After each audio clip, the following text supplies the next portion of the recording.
अस्सलाम वालेकुम। New BBC news के साथ राशिद खान आपकी खिदमत में हाजिर है। अच्छा जी, आज हम मौजूद हैं आर्ट काउंसिल में और यहाँ पर एक महफ़िल मुशायरा का इनेकाद किया गया हल्का गुलरंग के हवाले से। और हल्का गुलरंग के मालिक जो इस तरह के इवेंट्स करवाते रहते हैं, सुहेल अहमद साहब, जो कि शायर भी हैं, अदीब भी हैं, तो उनसे आज इस महफ़िल के हवाले से बात करेंगे कि आज ये महफ़िल किस उस पर मुनक़िद की गई और आज यहाँ पर कौन कौन से पाकिस्तान के शायर हैं, अदीब, उन्होंने शिरकत की है। अस्सलाम वालेकुम। अहमद साहब, ये बताएं सबसे पहले कि आपको ये शायरी का शौक़ कितने अरसे से है और कौन से शायर को देख के आप मुतासिर हुए हैं और इस तरह की महफ़िल आप कितने अरसे से करवा रहे हैं। आपने एक साथ जो है वो 5-6 सवालात कर दिए हैं, तो बहरहाल मैं कोशिश करता हूँ कि आपको जवाब दे सकूँ। जनाबे वाला बात ये कि शायरी का शौक़ मुझे बचपन से है और जब मैं 8वीं जमात में था तब मैंने पहला शेर लिखा था और फिर ये सिलसिला अब तक जारी है। और दूसरी बात ये है जनाब वाला कि इस आर्ट्स काउंसिल और पाकिस्तान कराची की मैं गवर्निंग बॉडी में 11 साल रहा हूँ और इस 11 साल के अरसे में मैंने सैकड़ों मुशायरे मुनक़्क़िद किए हैं आर्ट्स काउंसिल में। और एक जो मेरे हिस्से काम है अदब का, वो मैं कर रहा हूँ और इस हवाले से मैंने बहुत से नए शोरा मुतारिफ़ कराए जो आज अपना एक बड़ा नाम रखते हैं दुनिया के अंदर।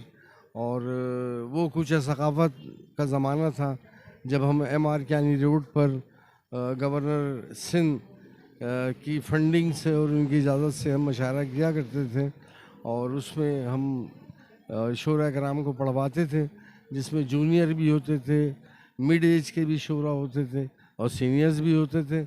और हम वहाँ पर अहमद फराज साहब से भी सदारत हमने करवाई, मुनीर नियाज़ी साहब से भी सदारत करवाई और बहुत से शोरा कराम थे ऐसे नामी गिरामी जो अब इस दुनिया में नहीं हैं, उनसे हमने वहाँ सदारतें करवाई। तो ये सिलसिला जारी है। और फिर इसके बाद फिर हमने यहाँ हल्का गुलरंग शुरू किया, चूँकि मैं ये महसूस कर रहा था कि शहर कराची में अदबी तकरीबात की ज़रूरत है, ख़ासकर एक ऐसी अदबी तकरीब की कि जिसमें गुरोबंदी ना हो, जिसमें हम मेरिट की बुनियाद पे मौका दें शोरा कराम को। चूँकि जैसा कि आप जानते हैं कि कराची में गुरोबंदी बहुत ज़्यादा है, अपने अपने हलक़े, अपने अपने ग्रोह के लोगों को लोग शेर पढ़वाते हैं और वहीं वो दास समेटते हैं और वहाँ जो शेर सुनने वाले उनकी तादाद भी कम होती है। आपने अभी जैसा कि देखा कि हमारे पास यहाँ बैनुल-अक़वामी शोहरत के हामिल शायर अलर्शी साहब मौजूद हैं और जो मेहमान ख़ुसूसी हैं हमारी तकरीब में, इनका ताल्लुक़ दुबई से है और इनकी 103 किताबें हैं, ये अदब की खिदमत कर रहे हैं। बड़े खूबसूरत शायर हैं, भी उनका जब नंबर आएगा तो वो अपनी शायरी सुनाएंगे यहाँ पर। इसके अलावा आज के मशायरी की सदारत मोहतरमा रेहाना रूही साहिबा फरमा रही हैं, जो बैनुल-अक़वामी शोहरत की हामिल हैं और दुनिया भर में उन्होंने ख़लीज में, लंदन में, अमेरिका में आली मशायरे उन्होंने पढ़े हैं। तो हमने एक मेरिट कायम की है, मयार कायम किया है और इस तरह से हमारा ये सिलसिला जारी व सारी है। अच्छा सुहेल साहब, मेरा नेक्स्ट सवाल जो है, आपने जो खुद शायरी स्टार्ट की, कौन से ऐसे शायर हैं जिसको देख के आप मुतासिर हुए हैं और आप इतनी अच्छी शायरी कर रहे हैं। जनाबे वाला, मैं दरअसल क्लासिक्स में जो असातिज़ा हैं उन सब से बहुत मुतासिर मैं हुआ हूँ और उनको पढ़ता था, उनको याद करता था, उनके शेर मुझे आज भी याद हैं और वही बुनियाद बने मुझसे, यही ड्राइविंग फोर्स बनी शायरी के लिए मेरे अंदर। और फिर मैंने ये सोचा कि शेर लिखा जाए, शायरी की जाए। फिर मेरी एक मेरा नज़रिया और है और वो ये है कि इंसान जब इस दुनिया में आया है तो वो कोई ना कोई निशान छोड़ कर जाए। बेनाम इंसान का दुनिया में आना और रूटीन की एक लाइफ गुजारना मेरे लिए कोई माने हकीकत नहीं रखता। तो जो इंसान दुनिया में आया है, अल्लाह ने जब आपको ज़िंदगी की नेमत से नवाजा है, इस हसीन दुनिया की में आपको जगह दी अल्लाह ने, वो आपको अदम से वजूद में लेकर आया है, तो मैं समझता हूँ कि उससे एक निशान छोड़ना चाहिए, शायरी की शक्ल में, किसी पेंटिंग की शक्ल में या फ़नून लतीफ़ा से वाबस्ता किसी भी हवाले से कुछ करके जाना चाहिए दुनिया से। अच्छा जी अहमद साहब, सबसे आखिर में हमारा देखने नाजरीन आपका वो शेर सुनना चाहेंगे जो खुद आपका अपना शेर हो, जो आपको भी बहुत पसंद हो, तो ज़रा हमारी शायकीन की नज़र करें। जी, मैं आपको सुना देता हूँ। जो रक़्स करता हुआ दार तक चला जाए, जो रक़्स करता हुआ दार तक चला जाए, उसी की खाक फलक तक धमाल करती है। बहुत शुक्रिया जी नाज़रीन। अब इस तरह हमारे साथ और भी यहाँ पर शायर मौजूद हैं, उनसे भी हम बात करेंगे। अच्छा जी, हमीदा कशिश साहिबा की 15 किताबें मंतर यहाँ पे आ चुकी हैं, जिसमें 8 जो है शायरी मजमूआ है।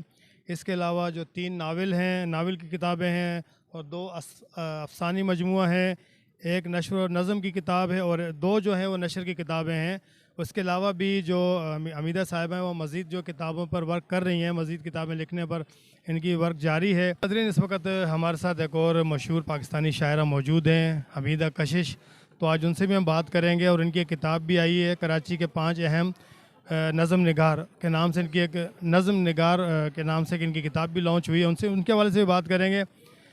अच्छा हमीदा कशिश साहिबा, सबसे पहले तो मुझे ये बताएं कि आपका नाम कशिश कब से पड़ा, और शायरी का शौक़ कब से आपको आया दिल में, और कब से आप शायरी कर रही हैं? जी, नाम के हवाले से या तख़ल्लुस के हवाले से मैं ये कहूँगी कि घर में जो है मतलब बचपन से ही जो है ना, वो सारे बहन भाइयों में, बहनों में जो था कि भाई ये बहुत पुरकशिश है या कशिश है। तो वो एक कशिश का लफ्ज़ जो है वो बचपन से ही मेरे साथ साथ चल रहा था, रिश्तेदारों में, कज़न्स में। फिर जब ये शायरी की तरफ आई तो पहले तो कुछ और तख़ल्लुस सोचा, लेकिन जब कशिश मतलब ज़्यादा लोगों ने कहा, और जो हमारे साथी दोस्त हैं, कज़न्स हैं मेरी, तो वो उन्होंने कहा कि भाई तख़ल्लुस कशिश ही होना चाहिए। और जहाँ तक शायरी का सवाल है कि कब से इब्तिदा की, तो ये शौक़ भी मुझे बचपन ही से था। जैसे अमूमन होता है हमारे घर में जो है मतलब लिटरेचर, किताबें, ये शुरू से बहुत ज़्यादा ना, मतलब स्कूल लाइफ से? स्कूल लाइफ से तो वो पढ़ने लिखने का उसका रुझान था। शायरी का भी बड़ी बहनें जैसे शेर व शायरी से उन्हें दूसरे शायरों के जो है शेर वो लिखती थी, कोट करती थी, तो मैं भी पढ़ती थी। यूँ मुझे जो है ना बचपन से ही शायरी का शौक़ हुआ। और स्कूल के ज़माने से स्कूल में एक जो है शेरी मुकाबला हुआ, तो उसमें मैंने हिस्सा लिया और वो सब ने बहुत पसंद किया। अच्छा, जब कि अभी ये किताब लॉन्च हुई है, उसके हवाले से भी हमारे देखने नाज़रीन को बताएं कि उसकी अशात कितनी है, और वो कहाँ कहाँ तक इसकी जो है ना लॉन्चिंग हुई है? इसकी इशाअत तो मतलब ये कि कराची में ही है फैली हुई, लेकिन अब बैनुल अक़वामी सतह पर भी इसकी जो है पज़ीराई इसको हासिल हो रही है, और काफ़ी लोग सराह रहे हैं इस काम को। ये ज़ाहिर है कि एक अहम किताब है जिसमें नज़्म के 5 शायर जो हैं वो जमा हैं, और सुहेल अहमद जो हैं वो उसमें सुहेल अहमद को जो है नंबर 1 है। ज़ाहिर है कि नज़्म हाईलाइट किया उनको? हाईलाइट किया है इसलिए कि वो इसके मुस्तहिक़ हैं। मतलब अगर हम कहें कि आज के दौर में नज़्म के हवाले से किसी शायर का नाम लिया जाए, तो वो हम सबसे पहले सुहेल अहमद का नाम लेंगे। लोग उन्हें नज़्म का बादशाह, सुल्तान कहते हैं, और सिर्फ़ ये नहीं कि कराची या पाकिस्तान में बल्कि बैनुल अक़वामी सतह पर जो है उनको पज़ीराई हासिल है। इसके अलावा 4 और शोरा हैं, तो मैंने 5 शोरा को जो कि नज़्म के हवाले से अहम नाम थे उनको यकजा करके एक किताब लेके आई। और यहाँ पे मेरी जो है ये आर्ट्स काउंसिल में हल्का गुलरंग में जो है वो सुहेल अहमद ने और उनके हमारे सब साथियों ने उसकी तकरीब को मुनक्किद किया। और ये जो है ये तकरीब कराची की मतलब आर्ट्स काउंसिल की कामयाब तरीन तकरीब कही जाती है, जिसमें लोग शुरू से लेके आखिर तक बहुत ज़्यादा दिलचस्पी के साथ बैठे रहे, उन्होंने हिस्सा लिया। हालांकि इसमें कोई मुशायरा नहीं था, कोई उसमें शायरी कुछ नहीं, लेकिन जो भी गुफ्तगू थी लोगों ने उसको बहुत गौर से सुना, अप्रिशिएट किया, तालियां बजाईं। तो इस किताब में मुझे जो है वो इस तकरीब में मुझे इस किताब पे अवार्ड से भी नवाजा गया। ह्यूमन राइट्स के जनाब डॉक्टर ज़ाकिर हुसैन आदिल साहब हैं, उन्होंने मुझे एशिया का जो है पहला अदबी अवार्ड जो है मुझे दिया, नामज़द किया। उन्होंने पहले इसकी वो चलाई फेसबुक पे, उस पर, और फिर उन्होंने यहाँ मुझे वो ख़ास तौर पे जो है मेरे लिए इस्लामाबाद से आए इस तकरीब के लिए। यहाँ उन्होंने मुझे मतलब ये अवार्ड दिया, और ये मेरे लिए बहुत बड़े एज़ाज़ की बात है कि डॉक्टर ज़ाकिर हुसैन आदिल ने मुझे अवार्ड दिया। अच्छा हमीदा साहिबा, सबसे आखिर में हम आपसे भी ये गुजारिश करेंगे कि अपने जो चंद अशार हों जो आपको ख़ुद भी बहुत पसंद हों, तो वो हमारे जो देखें नाजरीन उनकी नज़र करें आप। जी, एक गज़ल जो मेरी काफ़ी मशहूर हो रही है अभी, कि हो गया इश्क तो छुपाएं क्या, हो गया इश्क तो छुपाएं क्या, पारसाई भला दिखाएं क्या, पारसाई भला दिखाएं क्या, और चाहतों में अदावतें रखी, चाहतों में अदावतें रखी, रस्म उल्फत को फिर निभाएं क्या, रस्म उल्फत को फिर निभाएं क्या। तो वैसे तो इस गज़ल के 14-15 शेर हैं और काफ़ी तवील गज़ल है। एक और गज़ल है, उसका एक शेर सुनाऊंगी कि तेरे जाने से हुआ है दश्तो बन वीराना खाली, तेरे जाने से हुआ है दश्तो बन वीराना खाली, शहर खाली, जादा खाली, कूचा खाली, खाना खाली, शहर खाली, जादा खाली, कूचा खाली, खाना खाली, और इन जाते ही नहीं हैं देख कर पैमाना खाली, रिंद जाते ही नहीं हैं देख कर पैमाना खाली, कर दिया मेरी नशीली आँख ने पैमाना खाली। बहुत शुक्रिया। जी बिल्कुल जी, नाजरीन इस वक्त हमारे साथ मौजूद थी हमीदा कशी साहिबा। मज़ीद हमारे साथ जो शायर हैं उनसे भी हम बात करेंगे। जी नाजरीन, हमारे साथ एक और पाकिस्तान की नामी गिरामी शख्सियत मौजूद हैं, एडवोकेट मोहम्मद रफ़ीक मुग़ल साहब, जिनकी 9 किताबें भी इस वक्त पाकिस्तान में लॉन्च हुई हैं और काफ़ी पजीराई मिली उन किताबों को भी। तो आज हम रफ़ीक मुग़ल साहब से कुछ इस महफ़िल के हवाले से भी बात करेंगे और उनकी ज़िंदगी के हवाले से भी बात करेंगे, और जो ईद की आमद है तो ईद के लिए कोई अशार उन्होंने लिखे हैं, नज़म लिखी है, वो भी इनसे सुनेंगे। अस्सलाम वालेकुम रफ़ीक साहब, पहले तो ये बताएं कि आप कितने अरसे से जो है ना इस शेर व शायरी के शोबे से वाबस्ता हैं, कितने अरसे से आप शेर व शायरी कर रहे हैं? शायर होने के अलावा अदीब भी हैं, राइटर भी हैं और माशाल्लाह आप एडवोकेट भी हैं। तो ज़रा मैं देखने नाज़रीन को बताएं कि आपको ये शौक़ कैसे पैदा हुआ? बहुत शुक्रिया आपके चैनल का, आपने मौका दिया। ये दुरुस्त है कि मैं शायरी तो बहुत अरसे से कर रहा हूँ, कमोबेश 35 साल पे मुहित है। यही वजह है कि अल्हम्दुलिल्लाह मेरी 9 किताबें हैं, जिसमें 5 नज़्म, गज़ल और इस्तारों पे मुश्तमिल हैं, जबकि 4 जो हैं वो हमदो नात पे हैं।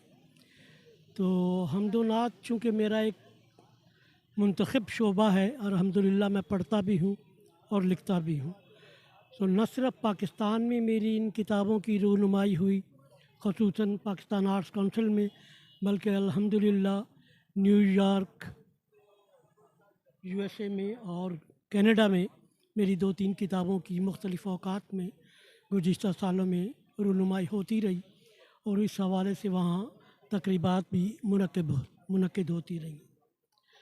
तो ईद के हवाले से मैंने अभी 2 रोज़ पेशतर मुख्तलिफ़ चैनल वाले ख़ास तौर पे रिक्वेस्ट करते हैं, तो वो अशार मेरे पास हैं, वो भी मैं पेश करता हूँ। लेकिन कराची का चूँकि माहौल बड़ा घुटन ज़दा है, तकलीफ़ देह है, तो मैं सबसे पहला एक शेर आपकी खिदमत में, जो मैं अक्सर अपनी महफ़िल में पढ़ता हूँ, कि हमारे शोरा ने आबो हवा को बदला है, हमारे शोरा ने आबो हवा को बदला है, वगरना कुछ भी नहीं शहर में घुटन के सिवा। तो अब मैं आपको बकरा ईद के हवाले से, पाकिस्तान में चूँकि चाँद देखने की भी कमेटी है और हर बार यही होता है कि कल ईद होगी कि नहीं होगी। सुहेल भाई, चाँद के हवाले से एक कता जो कि ईद का हर साल झगड़ा और कमेटी की रिपोर्ट, ईद का हर साल झगड़ा और कमेटी की रिपोर्ट, लोग भी उकता गए हैं देखकर उनका हिसाब, चाँद ने आकर कहा खुद ही कमेटी के हुजूर, ईद कब करनी है मुझको, कब निकलना है जनाब। और बकरा मंडी में तलाशे सेठ में फिरते हुए, हर एक ग्रुप बना हुआ होता है, उसका एक मालिक होता है, सेठ जो है वो अपने आप को जानबूझ के छुपा के रखता है ताकि बारगेनिंग हो। तो उस हवाले से कि बकरा मंडी में तलाशे सेठ में फिरते हुए, एक बकरे ने कहा वो मेरा बास है, जब टटोला मैंने बकरे को तो वो कहने लगा, जब टटोला मैंने बकरे को तो वो कहने लगा, क्या कोई कद काठ का रिश्ता तुम्हारे पास है? क्या मेरे कद काठ का रिश्ता तुम्हारे पास है? और बकरा मंडी दोस्त को मैं कल फंसा के ले गया, बकरा मंडी दोस्त को मैं कल फंसा के ले गया। नौजवान आया एक बकरा सजा के ले गया, देखकर उस शख्स को बकरे ने चिल्ला कर कहा, पकड़ो ये गुंडा मेरी अम्मा भगा के ले गया। और सुना है चोर डाकू भी कसाई हो गए हैं, सुना है चोर डाकू भी कसाई हो गए हैं।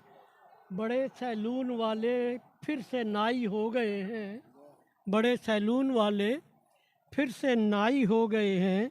कमाई के ये दिन है और मौका ईद का है, सभी पुलिस वाले भाई भाई हो गए हैं। और एक बछिया को टटोला बोली वो ललकार के, एक बछिया को टटोला बोली वो ललकार के, मैं कंवारी हूँ मुझे सहलाओ ना तुम प्यार से। गैर की बेटी से तुमने गर कभी ऐसा किया, याद रखो बच ना पाओगे कभी फिर मार से। बहुत शुक्रिया। जी नाज़रीन, बिल्कुल रफ़ीक साहब की बहुत खूबसूरत शायरी, बहुत अच्छी शायरी। और सबसे आखिर में मैं रफ़ीक साहब से ये कहना चाहता हूँ कि रफ़ीक साहब, हमारी नौजवान नस्ल है आजकल वो मोबाइलों में और दीगर एक्टिविटीज़ में है, इस तरफ बहुत कम आ रहे हैं।